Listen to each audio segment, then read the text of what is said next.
এবার স্পর্শ কোণ। স্পর্শ কোণের যে সূত্রটা দেখলাম আমরা উপরে,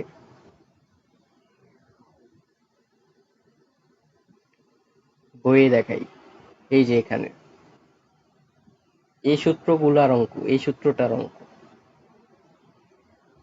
এই সূত্রটার অঙ্ক একবারে বেসিক অঙ্ক, মেন বইয়েরই অঙ্ক এটা, তপন স্যারের বইয়ের মেন বইয়েরই অঙ্ক। দেখো কি কি দেওয়া আছে। দেখো কৌশিক নলের ব্যাসার্ধ দেওয়া আছে, কৌশিক নলের ব্যাসার্ধ দেওয়া, আর দেওয়া। তারপর দেখো কি দেওয়া, পৃষ্ঠ টান দেওয়া, মানে টি দেওয়া। তারপর কি দেওয়া দেখো, ঘনত্ব দেওয়া রো, ঘনত্ব দেওয়া রো। ঘনত্বের তেলে ডুবালে কৌশিক নলে কত উচ্চতায় তেল উঠবে, মানে একটি কৌশিক নলের ব্যাসার্ধ দেওয়া, পৃষ্ঠটান দেওয়া, ঘনত্ব দেওয়া, এবং তেলে ডুবালে কৌশিক নলে কত উচ্চতায় উঠবে বলছে। কত কত কত উচ্চতায় তেলটা উঠবে, মানে এইচ জানতে চাইছে, এইচ জানতে চাইছে। আর এবং এবং স্পর্শকোণও দেওয়া। স্পর্শকোণ মানে কি, থিটাও দেওয়া, স্পর্শকোণ থিটাও দেওয়া। তাহলে সবই দেওয়া আছে, জাস্ট আমরা অঙ্ক করব।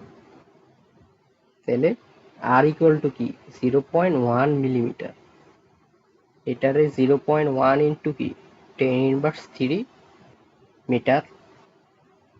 আর বাকিগুলা তো আর কনভার্ট করা লাগবে না, তো ডাইরেক্ট সূত্র বসায় দিই আমরা। টি ইকুয়াল টু কি আসলো, h rho g r by 2 cos θ। T equal to কি আসলো, h rho g r by 2 cos θ। এটা আসলে আমার সূত্র।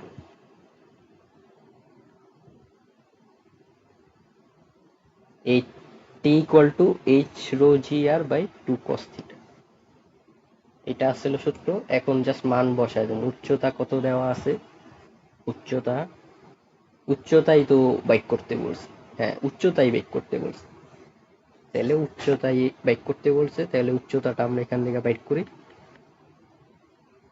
তাহলে এই বান্দা গুণ আকারে টি এর লগে যাবো, তাহলে 2t cos θ হয়ে যাবে। আর বাকি জিনিস, যে রো জি আর, ওরা কি ভাগ আকারে চলে যাবে, রো জি আর ভাগ আকারে চলে গেল। ঠিক আছে। এবং 2 × টি, টি কত দেওয়া আছে উদ্দীপকে, 60 × 10⁻³ cos 20 ডিগ্রি দেওয়া। এখানেই আবারও, হ্যাঁ এই যে টি 60 × 10⁻³ 60 × 10⁻³ আর কোণ হইল 20 ডিগ্রি। হ্যাঁ ঠিক আছে। রো দেওয়া 800, জি তো 9.8, এবং আর আমরা বাইক করলাম, আর কত, এই যে 0.1 × 10⁻³ 0.1 × 10⁻³ রো কি 800 নাকি? হ্যাঁ, হ্যাঁ রো 800, রো 800, রো 800। তাহলে সব মান বসায় দাও, তাহলেই তোমার এইচ বেড়ে যাবে 0.1438। তো এটার একক কি হইব, মিটার হইব, কারণ এটা উচ্চতা যে, তো একক হইব মিটার। মানে এত উচ্চতায় উপরে উঠছে, খুব বেশি উঠে নাই, কিন্তু এতটুকু উচ্চতা উপরে উঠছে। তাহলে দেখছো এই অঙ্ক, একেবারে বেসিক অঙ্ক এটা। বেসিক অঙ্কটা নেওয়ার কারণ কি, কারণ এটা অনেকগুলা রাশি ছিল, তো অনেকগুলা চলক ছিল, তো বেসিক অঙ্ক একটা করায় নেওয়া উচিত। এরপরে তুমি যখন সিকিউ করতে যাইবা, সিকিউতে কিন্তু এতটুকুই থাকবে না, আটটু থাকবে, 9-10 এর বেসিক দিয়া, ভট্টর দিয়ে আটটু জিনিস থাকবে। সেগুলা সিকিউ যখন সলভ করবা গাইড দেখা দেখা বা টেস্ট পেপার দেখা দেখা, তখনই তুমি সলিউশন দেখলেই বুঝবা, আশা করি এটি অত কঠিন অঙ্ক না। এর পরের অঙ্কটা আমরা দেখি, বুয়েটের অঙ্কটা আমরা দেখি। বুয়েট 2000 সালে, 2001 শিক্ষাবর্ষে যেটা আসছে, মানে 2000 সালে এটা এই প্রশ্নে পরীক্ষা হয়েছে। তাহলে দেখো এই প্রশ্নটা কি বলছে। 6 পা বিশিষ্ট, 6 পা বিশিষ্ট এত গ্রাম ভরের একটি পোকা পানির উপরিতলে দাঁড়িয়ে থাকতে পারে। তো বুঝছো, পোকা যে পানি দিয়ে হাঁটতে পারে, যে পোকাগুলা, ওই পোকাগুলার কথা বলছে। 6 পা বিশিষ্ট পোকা এটা। 6টি পা সমান ভর বহন করলে, 6টি পা কি করে? সমান ভার বহন করে। মানে সবাই সেম ভারী বহন করতেছে, পোকার পায়ের তলা এত ব্যাসার্ধের গোলকাকৃতির হলে।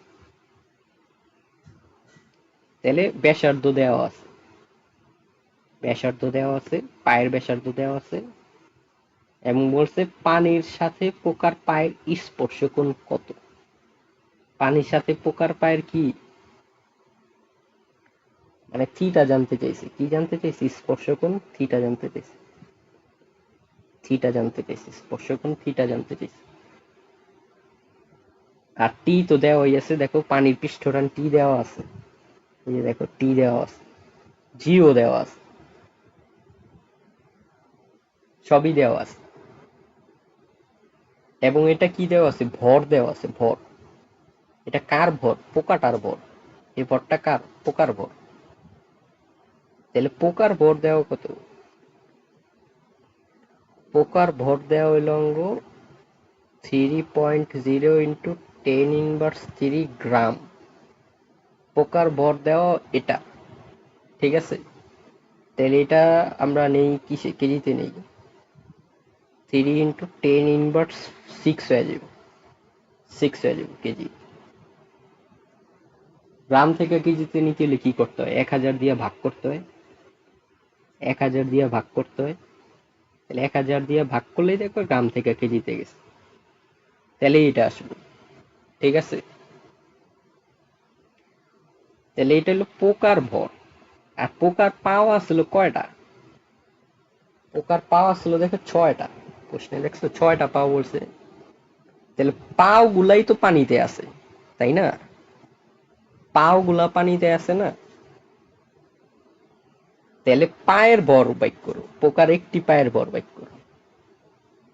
হ্যাঁ, তাহলে একটি পায়ের ভর, একটি পায়ের ভর, পায়ের ভর, আর এটারে আমরা এম ধরি, ছোট হাতের এম।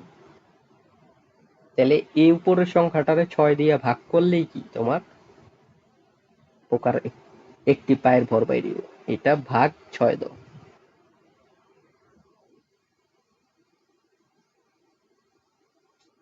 এটা আছে 5 × 10⁻⁷ কেজি। তাহলে এই যে ভর বাইরে এলো এম, এম যে বাইরে এলো, এটা হলুদ কালি দিয়ে লিখি, এই যে এম বাইরে এলো। আর বাকি যে তথ্য দেওয়া আছে, বাকি কি কি দেওয়া আছে? টি দেওয়া আছে, জি দেওয়া আছে, আর দেওয়া আছে, আরও দেওয়া আছে তোমার। এই যে এটা কি আনবো? আর, এটা কি আনবো? আর,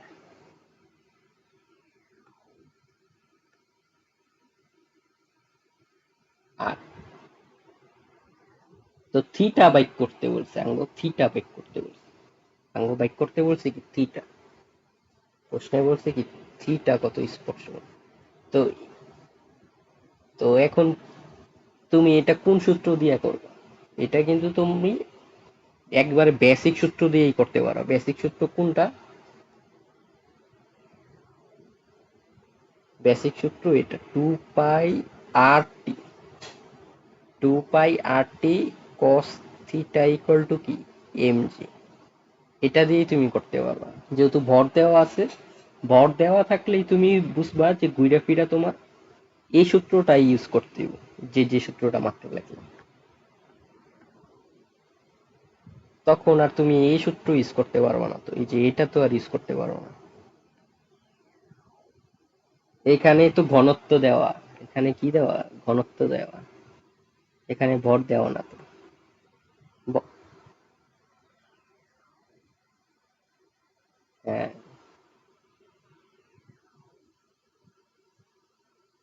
তাহলে আঙ্গো ভর দেওয়া থাকলে তুমি এই সূত্র ইউজ করবে ডাইরেক্ট। তুমি ভর থেকে তুমি বাইক করতে পারবা তো? ভর থেকে তুমি রোতে ঘনত্বতে যাইতে পারবা? লাগবো কি আয়তন লাগবো? আয়তন তো এখানে আর দেয় নাই ওনারা।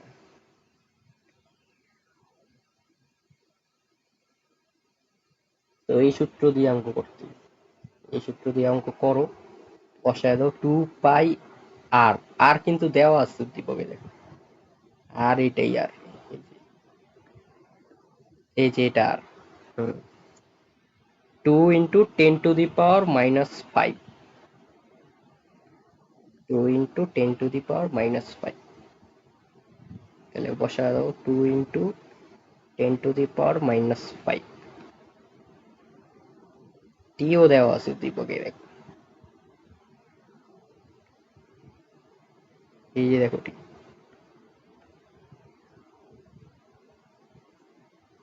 7.2 × 10⁻², তাহলে বসাও 7.2 × 10⁻², পরে এটার সাথে আছে কি cos থিটা, cos থিটা, থিটাই আমরা বাইর করব, থিটাই আমাদের বের করতে বলছে, থিটাই কি বের করতে বলছে, ইকুয়াল টু কি এম জি, এম তো আমরা বের করলাম একটা পায়ের ভর, কারণ একটা পায়ের হিসাবেই আমরা কি করতেছি, কারণ প্রশ্নে চাইছি কি দেখো ভালোভাবে, পানির সাথে পোকার পায়ের স্পর্শ কোন, আমি দেখাই তোমার লাল কালি, এই যে কি বলছে পানির সাথে পোকার পায়ের স্পর্শ, তাহলে আমাদের একটা পায়ের হিসাবে ব্যাক করলেই হইব, কারণ সবগুলা পাও সেম স্পর্শ কোনই দেখাইবে, বুঝছো? সবগুলা পাও তো পানিতেই আছে, তো একটা পায়ের হিসাবে ব্যাক করলেই হইব, তাহলে একটা পায়ের ভর কত, একটা পায়ের ভর এম ইকুয়াল টু কত, এই যে দেখো উপরে ব্যাক করছি আমরা, এটা একটি পায়ের ভর 5 × 10⁻⁻7, তো সেটা আমরা লিখি এখানে 5 × 10⁻⁻7, আর গুণ আকারে জি, জি তো 9.8, এটা তো মুখস্থ, এটা মুখস্থ এবং দেওয়াও আছে প্রশ্নে, এটা দেওয়াও আছে জি, এই যে দেখছো জি দেওয়াও আছে, এই যে জি দেওয়াও আছে, ঠিক আছে? তাহলে এখান থেকে হিসাব কইরা, এই যে যে সমীকরণটা লিখছি এখান থেকে হিসাব কইরা তুমি বাইক করবা কি থিটা বাইক করবা, এখান থেকে হিসাব করে তুমি থিটা বাইক করবা, ঋণাত্মক আসবো কেন, তুমি ভুল লেখছো মনে কোনো জায়গায়, ঠিকভাবে লেখো,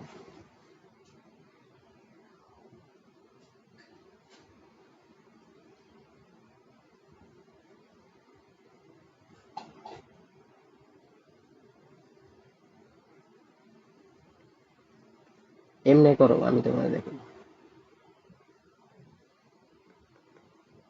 তুমি মনে হয় ডিগ্রিতে নেই রাখছো হয়তো, ক্যালকুলেটর, ক্যালকুলেটর রেডি আনি নিতে হইব,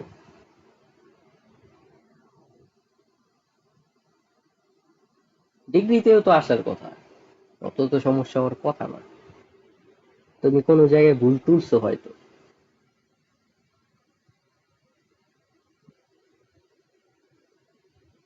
এমনি করো cos থিটা বাইট করো আগে, তাহলেই তো,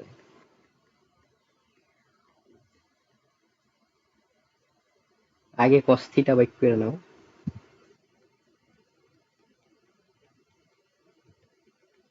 অমনি তো হওয়ার কথা, কারণ অত বড় সংখ্যা না তো এটা, অমনি হওয়ার কথা তো,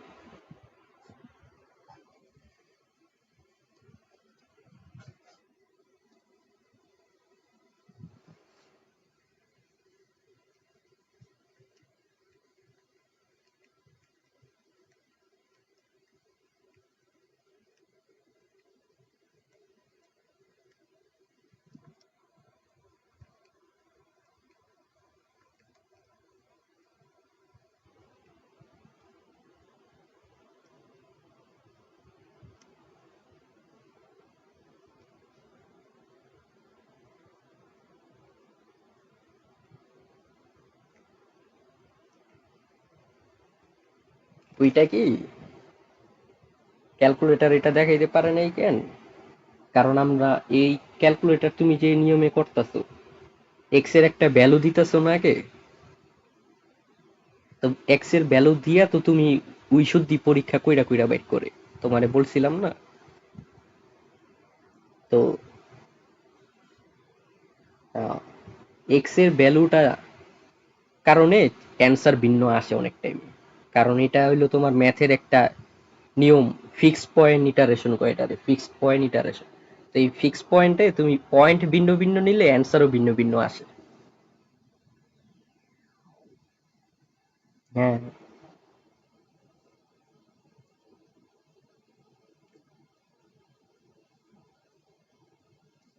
এ- এই কারণে তুমি এটা হাত ম্যানুয়ালি করবে এটা, এখান থেকে তারপরে থিটা বের করো। 57.21 ডিগ্রি। আগে কত আসছিল? -57.21 আইছিল। কারণ তোমার এটার যদি দেখো গ্রাফ আঁকো, তাহলে দেখবা গ্রাফ তাহলে এমন হয়তো আইছে। আমি তোমার একটু সাম্যক ধারণা দিই। ধরো এটা এক্স অক্ষ, এটা ওয়াই অক্ষ। এখন এই যে রুট বাইক করা, মানে এখান থেকে এই সমীকরণ সমাধান করে থিটা বাইক করা, বা ধরো তুমি একটা সমীকরণ নিলে এমন x minus cos x equal to one নিলা। এই যে সমীকরণটা নিলে না, x minus cos x equal to one, এটা সমাধান করে তুমি এক্স আনবা কেমনে? এটা কিন্তু তুমি হাতে করতেই পারবা না কখনই। বা এটা যদি এক্স কিউব দিয়া দাও, তাহলে এটা হাতে জীবনে করতে পারবা?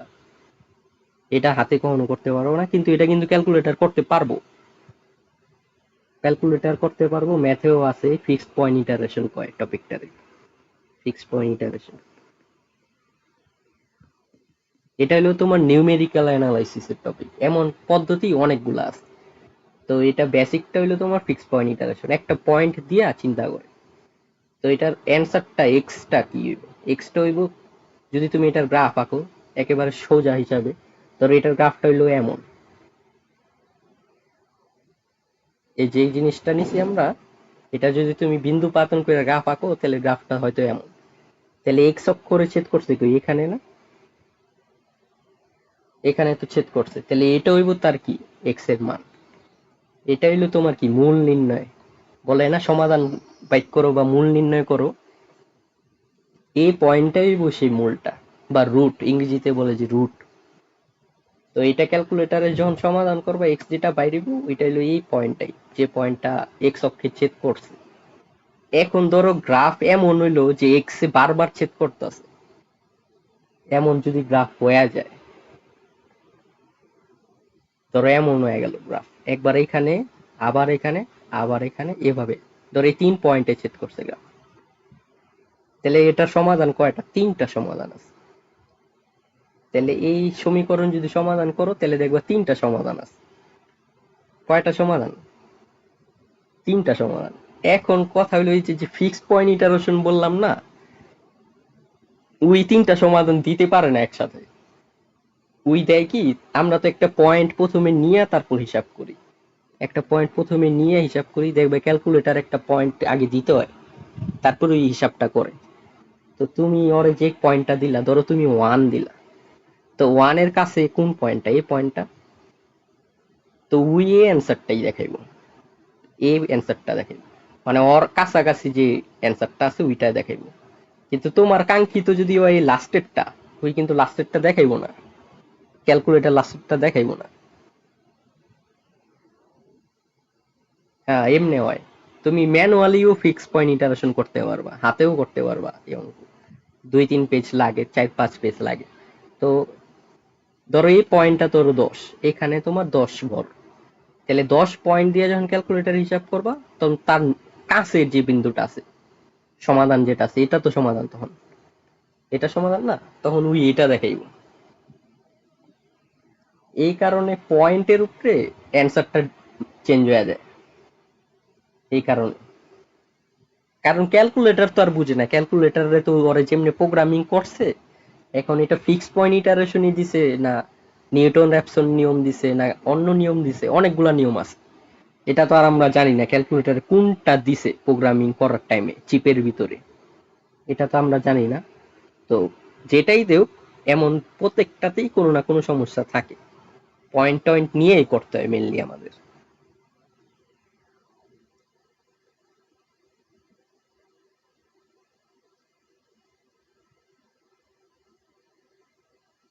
এই কারণে এটা তুমি হয়তো ভাববা যে ক্যালকুলেটর নষ্ট হয়ে গেল নাকি ক্যালকুলেটর বুঝতেছে না, এমন না, ক্যালকুলেটর উই ওর হিসাবে দিতেছেই।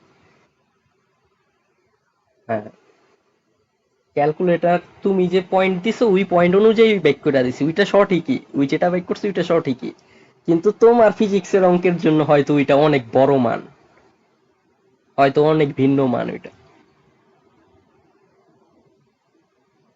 এই কারণে তাহলে এমনি ম্যানুয়ালি কইরা লাইবা, সমস্যা নাই তো। ম্যানুয়ালি এটা তুইলা তারপর কস ইনভার্স কইরা লাইবা, অ্যান্সার বেক করো, এটা তুইলা অ্যান্সার বেক করো, পরে কস ইনভার্স অ্যান্সার দাও, কস ইনভার্স অ্যান্সার দিলেই পাই যাইব।